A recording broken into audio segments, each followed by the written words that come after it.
We're off and running. This is Athlete's Edge, episode 10, powered by PVL at Pure Vita Labs. And today we are very excited to spend some time with Canadian pro football phenom, Shai. We like to call him Superfly. It's a newly adorned name. Yeah, exactly. And if you've ever checked this guy out on his Instagram at Shai Ross 83 and YouTube, you're in for a treat. I mean, backflips, juggling, some things I think people would be amazed to see from anyone, much less an athlete. But you combine so many different talents that you're sort of blown up a little bit. I guess on social media too, like, especially over the last 6 months. Yeah, exactly. Yeah. So let's catch up, Shai. Where are you now?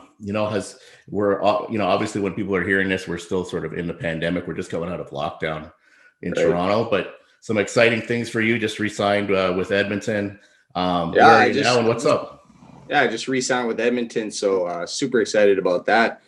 We get back to camp in roughly 3 months. So, pending everything goes well with the pandemic and with everything going on, that we could get back to gameplay, which is something that I think we've all been missing. But right now I'm actually just currently in Vancouver. I'm here training. The lockdown was pretty tight in Winnipeg.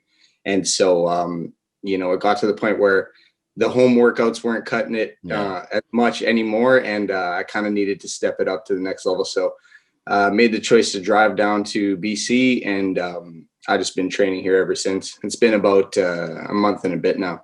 So you'll train there, I guess, until training camp, or you kind of be back and forth a little bit? Well, actually, no, I was thinking about Winnipeg just took the lockdown, or they, loosened some of the restrictions. Yeah. So some of the gyms are opening back up. And I do have a daughter in Winnipeg. So she's been missing her dad. And I bet, man. Yeah. So I think with the gyms opening up and stuff, I think I'll probably make my way back there sooner than later. But nonetheless, just going to continue training and getting ready for camp. So I wanted training in, your specific sport training and what you do, we like to get into on the Athlete's Edge. I just thought it interesting, I'm about to announce that you've re-signed with the Edmonton Eskimos, which is, I actually grew up in Edmonton, and that was Warren Moon days and five championship, City of Champions. There was a lot of great stuff there. How do you look at this whole? You got the Redskins, and are we too uptight about this? Is it the right thing? Is it a confusing thing? How do you personally look at these these name changes? That's an interesting question because, the team as a whole, we have a good relationship with the Eskimo community. We do yearly trips down there and visit the people and have a great relationship with those people. And, they love the team and they love the culture and they're proud of it. And so to hear that, I guess public or the society that we live in today is kind of taking offense to the team name, it's kind of like our tradition. And there's some people, like I said, who are super proud of it. And, it's unfortunate that it had to go, but we live in a hypersensitive day and age right now. So, it is what it is at the end of the day. I guess as long as we can just get back to doing what we love and playing football, I think, the name change, it's not the biggest deal in the world. Yeah. Yeah. And actually, I think to your point in the case where it was the Eskimos, it's more of a celebration of the culture, right? A recognition of the people that were there. It's kind of a you paint it with a big brush, but like you said, it's not at the end of the day. Do we have any idea? I've seen Empire. I've seen it. You hear all these votes. Is there anything in your mind? Yeah, I don't know. I think they made made up a short list, and it had about 7 or 9 different team names on there that they were expecting the public to vote on, and I haven't heard too much as far as what might be winning or whatnot. So I'm really just excited to get back to playing football and doing what I love. But it'll be exciting to see what happens with that for sure.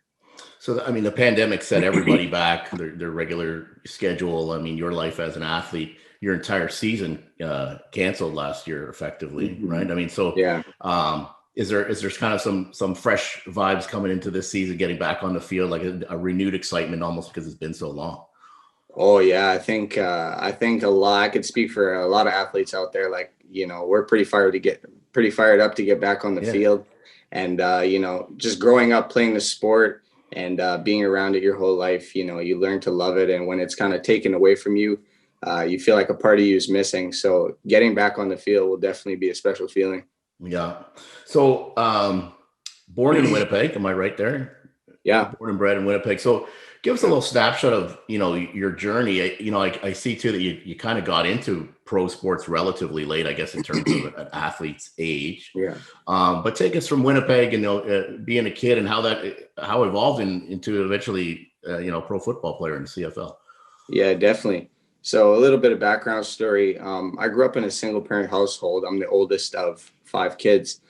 And so my mom, she worked her butt Yeah. off to make ends meet and to take care of us. And, we didn't grow up rich or anything. We grew up and we struggled a bit for sure. Yep. And so I think that really ultimately gave me the motivation and the drive to, want to change our current situation. I go by this saying is like your current situation doesn't have to be your final destination, So just not settling for kind of what we had in our situations. And I always saw the bigger picture and I saw better for us and for my family. And so, but like I mentioned, like growing up as a kid, I kind of found myself at times hanging with the wrong crowd, Sure. getting in trouble from here and, here and there. And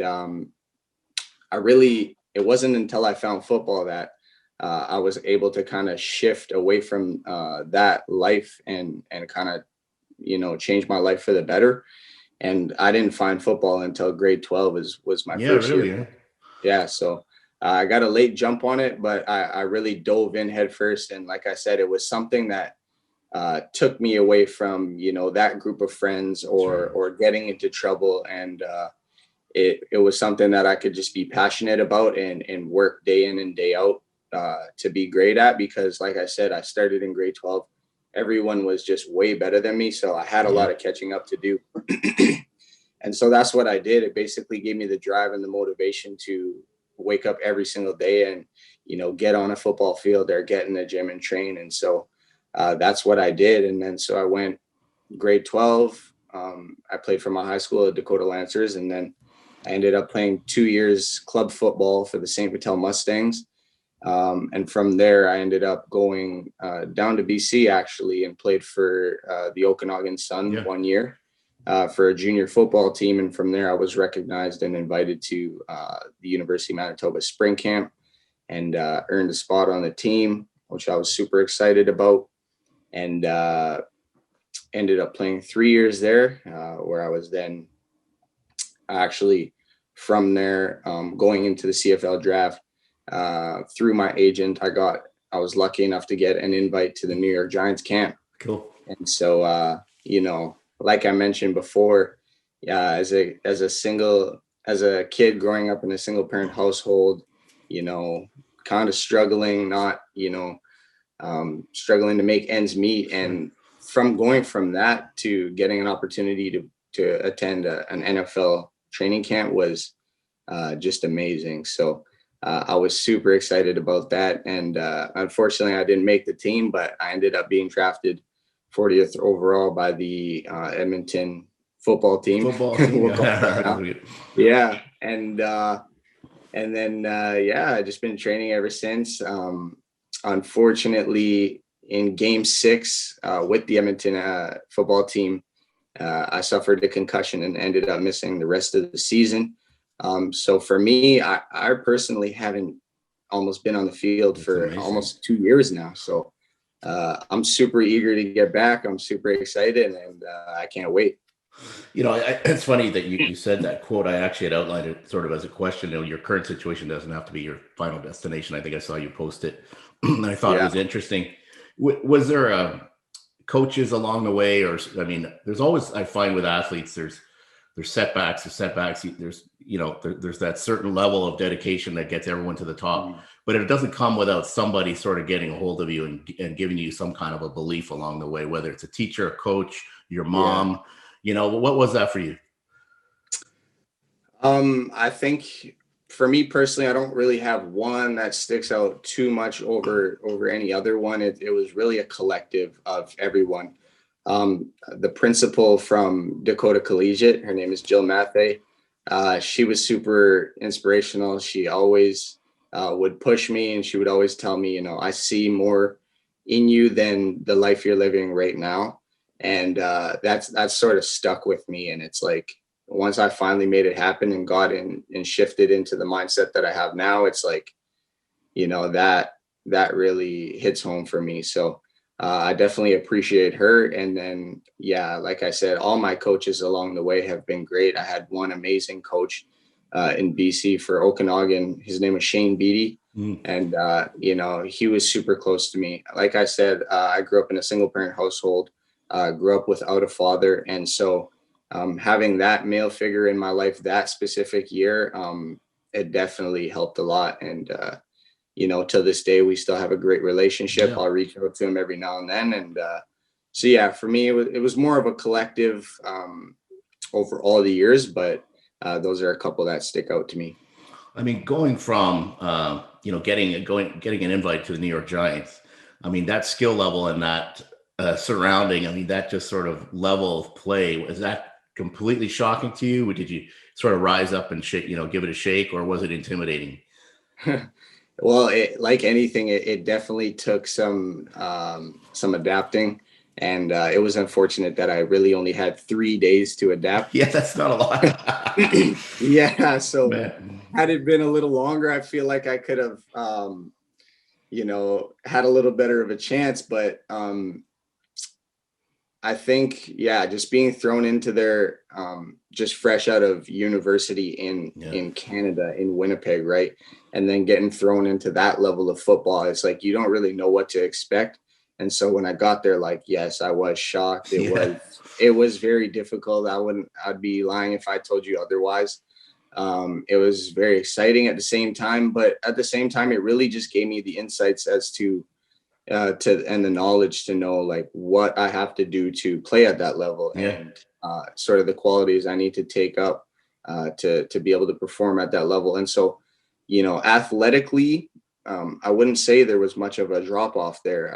I would say, you know, I definitely fit in amongst the athletes, but there are definitely some freak athletes out there. But I think the biggest thing for me was the mental side of the game. You know, it was my first time playing American football. So alignment alignment was something that I sort of struggled with in the earlier days of the camp. And then the playbook was just insane. It was massive. It was hard to understand. It was like learning a new language in 2 days, like literally like picking up French in 2 days. And so, and they expect you, like literally the first day, they expect you to know what, you know, you're a pro, you're in the NFL level. So they expect you to know your stuff. So it took some adjusting and some getting used to, but I'm very grateful for the experience because it made me want to focus so much more on my mental side of my game. And since that camp that's like one of the biggest things that I've emphasized in my training, is not just training the body, is training the mind too. So nonetheless, I'm very grateful for the experience, and I look forward to hopefully one day getting it again. Yeah, I mean, the mind is you know, a lot, typically what separates, you know, the average from the best. There's a lot of guys with great skills out there, but if you can't do it on the field, and put it in your head. One very good prime example would probably be, you know, Super Bowl champ Tom Brady is. He hasn't been the most athletic quarterback. If you've seen him when he got drafted 20 years ago or whatever it was, like you never would have thought he would be where he is today, but I agree. He's just a student of the game. And I bet you he knows the game probably better than, you know, almost anyone in this world. So it's funny, you know, I actually, I find it interesting as a football player, you watching a football game must be a different experience. And I mean, you talked about learning a playbook. I think it was interesting, and maybe one of the biggest accomplishments for Brady and the Bucks, for instance, him being in 20 years in New England, coming to a new philosophy, a new playbook. I mean, it's why those first games were really rough, right? Just because they looked out of sync, a lot of new guys. I mean, I think the playbook itself and a different philosophy, a lot of people take that for granted. Right. So so as a player, do you watch a football game differently? Like, everyone else, we're sitting back eating Doritos and doing our thing. Do you look at schemes? Do you look at routes? Do you look at what another receiver's doing? Well, Do you watch it? Me being a receiver, I definitely pay most attention to, some of the defenses that I'm seeing, and definitely the routes is I'm looking for the matchups. I can tell when it's like a man-to-man coverage, and I get excited. I'm like, oh, here, watch AB down below, Sure.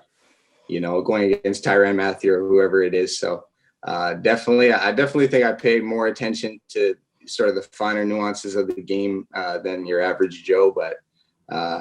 When I watch something like the Super Bowl, I really just like to watch it kind of as a spectator. Yeah. So I can just really soak it all in, Yeah. Yeah, no, absolutely. So your life in sports and as a sports fan, do you have a favorite moment of your own and your favorite moment as a sports fan? Give us those two. Do I have a favorite moment in your own career so far, something that stands out? And then also, do you have a favorite moment in sports or someone that you idolize along the way? Yeah, I mean, I think I have two pretty significant moments that stick out to me. The first one would be when I was playing football in BC for Okanagan Sun. We had went 12-0 and we advanced to the national championship. But we won our 12th game, and then my girlfriend at the time had went into labor. And so I actually flew back within 24 hours and made it to the hospital just in time to see my daughter born, which was probably the most special moment of my life. Right. So it was pretty cool. It was an amazing experience. And then I got to spend probably 3 to 5 days with my newborn daughter. And then I actually flew back to BC to play in the championship game. Amazing. So yeah, that was probably one of the highlights of my career, definitely. And then another one that sticks out to me would have been my last year in the Bisons. And we were playing against the Regina Rams, and it was our homecoming game. We were in, I think it was second overtime, or no, it was like triple overtime. And it was third down, and it was 3rd and 3, and we were on like the 16-yard line, and the coach called like a 5-yard hook, get the first down. But we have these rules: if the DB is closer than 5 yards, we can convert it to just like a go, like a fade. And so I ended up doing that, and Des put the ball in the air, and I ended up catching a touchdown to tie the game. And then we ended up going for the win. Well, it would have tied the game had we kicked a field goal. We ended up going for the win, and we went for a 2-point conversion, and the ball was just batted down. So we actually ended up losing the game, but just catching that touchdown in like overtime, where if I dropped the ball, like the game would have been over right there. Clutch. So it really, to me, it felt like a special moment. And so that's definitely something I'll always remember. It would have been a lot sweeter had we, pulled off the 2-point conversion and won the game, but it was definitely an exciting highlight of my career. That's awesome. And what about maybe someone that you idolize as an athlete as you grew up, or a favorite moment in sports? Do you have one? Yeah, right. I think like a lot of people, I grew up watching Kobe Bryant and Michael Jordan, and definitely idolized those two characters and those two individuals. LeBron James plays a huge role, but someone more football related that I've been watching since I was younger is Odell Beckham, and we're pretty close in age, so it's kind of weird for me to say that I've been watching him for a long time. But like I said, I started playing football in grade 12, and he was, probably at LSU by then, already making his mark for that team. So that's somebody who I grew up watching, and definitely idolized his game a lot, and try and tailor my game just based off a lot of the stuff that he does. He's a super athletic receiver. He's not overly, he's not super tall. I think he's like 5'11", so we're pretty much close to the same height. And so just trying to model little bits of my game off his, and then, be creative with whatever else I have to do on the field as well. So I definitely idolize him for sure. So again, we're with Shai Ross of the CFL. Tell us about the 30-day challenge. I want to get into your training and nutrition, but I keep saying this 30-day challenge. And if you check out Shai, at Shai Ross 83, you'll see this. I find it a pretty interesting list. It's maybe even not even conventional, but tell us kind of how that came to be and what you do on a daily basis. Yeah, absolutely. So the 30-day challenge for me is just something to hold myself accountable to. Like, it's like very little, it's asking very little of yourself. But when done over a consistent period of time, it amounts to, so much more than what meets the eye. So I'll just go down the list and kind of name off some of the things on here. So it starts off with 1 cold shower a day. And so I've watched a lot of documentaries. I've studied this person on YouTube. His name is Wim Hof. And he's super big on cold therapy and stuff like that. And it does have a lot of health benefits, especially for an athlete. It reduces inflammation in the body. And so that's one of the biggest reasons I use it. So cold shower a day, drink 4 liters of water a day, which is, every athlete for sure should be doing that. Hydration, it's quite a bit. And then it goes on to 8 hours of sleep, no fast food, 4 meals a day, which is just sort of a reminder to myself, because I struggle to gain weight. And so just reminding myself, I kind of have to force feed at times to really gain weight, which is, for my position, and I'm playing professional football, I definitely need the size. So, and then 15 minutes of meditation, super beneficial, 15 minutes of reading, 15 juggling, 15 minutes of stretching, and then 100 push-ups, sit-ups, and squats per day. that sounds like a month for the average person. And starting your day with a cold shower. I don't know if you're still in Winnipeg doing that, but I don't know. Hey, man. that is a great list. At the end of that is juggling. And I mean, some of the stuff I've seen, you juggle, and then you catch a football, and then you do a backflip. And I mean, you guys got to see this. It's crazy.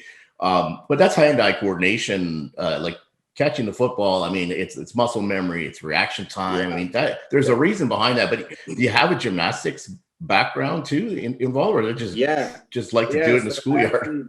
That's probably one of the biggest things that I would say not a lot of people know about me, is that I actually did gymnastics for 2 to 3 years, and I grew up in a gymnastics family. That's cool. So all my cousins, all my basically every kid in my family can do a backflip. And so that's just something I've been doing for a long time. All 3 of my aunties coached very high level gymnastics, and till this day 2 of them still work in a gymnastics facility. And so I'll go there all the time, even currently. That's amazing. I'll still go there, I'll train, I'll practice my flips. And that's just a different type of beast when it comes to sports and athletics. Is like, for me personally, I think that that's probably one of the best sports that you can enroll your child in the earlier stages of life. Is because it teaches you all of the motor skills, all the, just basically everything you need to know, the core body strength. Awareness. Core strength, body awareness. It's just an amazing start sport for branching off into anything. And so if I can now apply some of those things that I learned from there and take them to the football field, like, I hope I don't find myself doing a backflip on the football field, but it's definitely helped me be, more agile in certain situations, to where, maybe certain people would be getting tackled, where I'm able to, squeeze my way out of certain situations. So it's definitely played a huge role in my life. And that's why I like to just keep it a part of what I do. And I think I'll do that for as long as I play sports. Is that a showboating penalty? I mean, if for any Edmonton fans, you might remember Gizmo Williams. This guy would flip all over the place. Is that a showboating penalty in that? CFL? To the best of my knowledge, it don't. isn't. You know, I think when you get to the higher levels, there's a little more wiggle room and a little more Yeah. freedom with what you can do. I have been flagged on it a couple times, but I think It's it's sort of up to it's just something discretion. I do. Yeah. If I personally, I feel like if I can get my way into the end zone, you know, you know, Yeah. Depending on the game situation too, if it's a super close game and we're playing in the Grey Cup, you know, if I'm going to get a penalty, I might not do a backflip in the guy's face, but to the best of my knowledge, I think it's okay. So you talk about, you have trouble keeping weight on, for your position. I am interested to know sort of your training in the off season versus the on season. And football is such the beating the body takes, the need for recovery, short weeks, those things like that. Talk about, how that changes for you off season. And I know it's been a long off season, what you'll do maybe during the season for maintenance or what have you. Right. Yeah. So during the season, for example, like you want to put on 5 extra pounds than you actually want going into the training camp, because in training camp, you're going to lose it regardless. You know, we're practicing so much. We're lifting weights so much. Like it's just very hard to keep weight on during the season. We're playing so much game. We're doing a lot of running, and so I always try and, bulk up a little bit extra for training camp.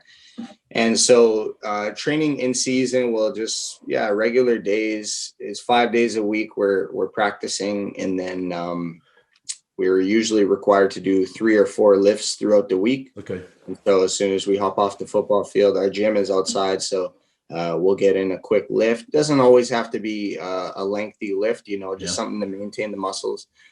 Quick 30, quick 45 minutes to an hour is good. So that's what it looks like in season. And then anything else is strictly recovery. There's no extra workouts during the season. Strictly recovery that I think I could speak for a lot of pros, and they would say that one of the biggest things about being a pro is keeping your body healthy and ready to go for whenever you need to. So that's what it looks like in season. And then off season, I've just been sticking to a schedule where I've been training 4 times a week. I'll go Monday, Tuesday, and then Thursday, Friday, I'm in the gym doing some pretty heavy lifts. And then I usually have been trying to get on the field 2 to 3 times a week. Just to keep up my running and keep my routes crisp and everything like that, keep the footwork going.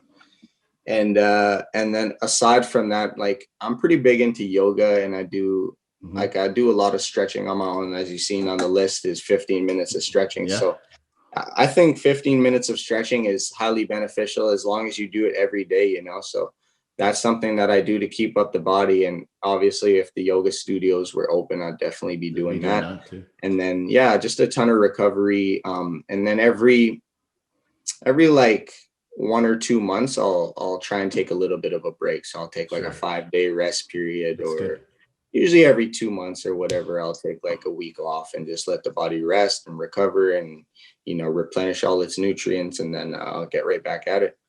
I see a lot of deadlifts in your routine. And again, if you want to check out some of the weights this guy's doing, it's pretty impressive as well. But I mean, is that a staple? Is that like a 3-day-a-week thing? Is it every day? I mean, that's explosiveness. It's core strength. Yeah. I mean, before I came to BC, I was doing a lot of squatting and I wasn't doing very many deadlifts. But, since I've been here, I've been training with an amazing trainer. His name is Jordan Lennon. He used to play for the Bisons, actually, just here in BC at Game Ready. So I basically come to the gym and he's got the lift on the board. And so I'm just doing whatever he's got up there. But, since I've been here, I've put on some weight. I've gotten more explosive. I've gained a ton of strength.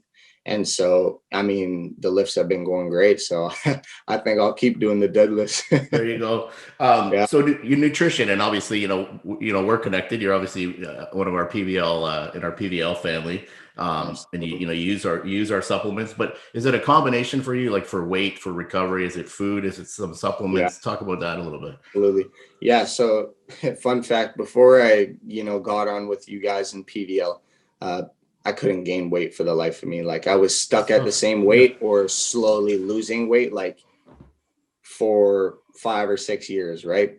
And so ever since I've got onto my supplements regularly, it's just changed my life definitely, and it's helped me gain weight. It's helped me, pack on the pounds and keep it on, and that's definitely something I'm really excited about, especially just going into my next year of football. I feel bigger, faster, stronger. I feel ready to go, and I'm definitely excited about that. Yeah, I mean, it's funny. I read the other day. There's not overtraining. There's under recovery, right? And I think that's really where Exactly. supplements and the timing and things can help. So Exactly. we've been As glad a to be part of that. professional, yeah, we're training so much that we definitely, like, if I didn't have any supplements, like, there's so much muscle breakdown and all that stuff that, you just don't have the time to recover. So having these supplements, it definitely plays a major role in that. So what's a Shai Ross cheat meal look like? Like when you got to break it down, Cheat when you meal. got to break it down, and there's a drive by to the kitchen. Oh What are you man, going to? honestly, my cheat meals aren't the greasy, like, No. they're not the big burgers or the 10 stack of pancakes. Uh, my cheat meal. Okay, so my mom actually cooks like very good Jamaican food, Attaboy. Okay. and so she makes jerk chicken, curry goat, rice and peas, the whole nine. And so um, every Sunday, whenever I could get over to mom's house, that's definitely what my cheat meals are. That's what it is, right? Even though to Home me, cooking. personally, those aren't really cheat meals, because like I said, I struggle to gain weight and I train so much that, like, my body needs those calories Yeah, I was anyway. gonna So, say, yeah. I mean, but if you want to call it a cheat meal, that's definitely my go-to. All right. Well, we're gonna wind this down, Shy, with something we call rapid fire. I'm just gonna fire a bunch of questions at you, and you give us what comes to mind on this one. Sounds good. Ironically, you already mentioned Jordan or LeBron. Give me the choice. Jordan or LeBron? I'll take LeBron James. Yeah. Okay. So far, I think we've had 9 episodes of Jordan, so it's a refreshing answer. Really? But younger generation too. It's good Yeah, to hear. exactly. PlayStation or Xbox? PlayStation for sure. Boy. Okay. Sushi or pizza? Oh, I like a good pizza, but That trips up a lot of people. Yeah. sushi is definitely the go-to. Well, in Vancouver, you are right now too. I'm That's in the great. spot, So, yeah, exactly. you're in the spot. Favorite movie? Favorite movie? Ooh, It's a tough Mighty one. Duck. Attaboy. I think they're just doing a remake of that, actually. Oh, really? Yeah. Rock or rap? Rap. Rap, attaboy. Is a hot dog a sandwich? No, it's a hot dog. That one gets a lot of people, man. That's an interesting question, man. I just heard about Jamaican cooking, but vacation, Vegas or Jamaica? If you had it 1 week, I'm paying. You're going. Jamaica, 100%. Oh yeah, okay. And I've never been, so no, I you can't haven't. wait. Eh? No, How about I can't. Vegas? I've never been to Vegas either, but well, you could go to either. Then you figure yeah, that out. exactly. If I wasn't playing pro football, I would be. If I wasn't playing pro football, I would be. That's a tough one. I would be, doing what I do on the side of pro football, Yeah. which is coaching the kids and just influencing the young athletes and really just, helping younger people, find what it is that they need to be successful in life. And just, like I said, it comes back to my quote that I always say is, your current situation doesn't need to be your final destination. I think there's a lot of kids who grew up the way I grew up and aren't as fortunate to make it out the way that I did. So if I could give them the skills and the tools to make it out of where they are and kind of lead by example and show them that, hey, I did it too, that's definitely what I'll be doing. Well, that's a great way to leave it. I think Shai, we got to do this again. But it's kind of been great to sit down and get to know you a little bit. For your fans outside the football field, and we're grateful to have you on, and we'll do it again. Absolutely. Thank you, man. I appreciate it. All right, guys. Until next time, be safe, keep well from your friends at PVL. Thank you.